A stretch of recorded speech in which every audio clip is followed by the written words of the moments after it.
was in the office. A lot of y'all know I used to work for NYPD. So I'm in the office, and there's a buddy of mine. I'll call him just for today. I'll call him Sergeant Jack. He's an E8 in the military. So he does private security.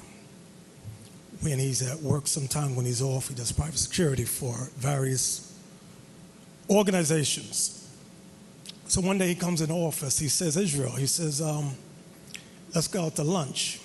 I thought it was odd, because usually everybody go out and get their lunch and come back.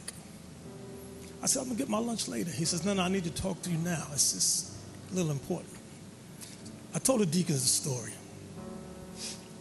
So we go out, we get some food, we go in front of the bodega. And he says, I did security last night for some Jewish Defense League and people like that.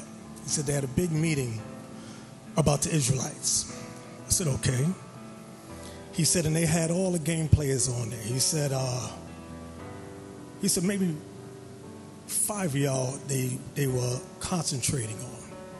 He said, but the focus was you brothers in purple and gold. I said, okay.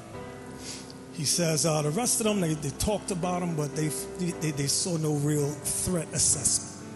I said, no threat assessment? He says, no, but based on what they're saying, it looks like you're building an army. I said, well, this is a spiritual army. This is God's army. So he said, well, you guys are making them very, very nervous. He said, Jewish Defense League was there. He said, a lot of who we call Amalek. He called Jewish people. He said, I'm just letting you know, Israel, be careful. He said, these people are relentless. They'll go to extremes to take you guys out. I said, all right, I hear you. And this is the time when we were traveling, hitting various countries after countries after countries. He says, you guys are the only group that's going international doing major things. Identify themselves as black identity extremists, and what does that movement do? Well, it'd be interesting to see the conclusions of that report.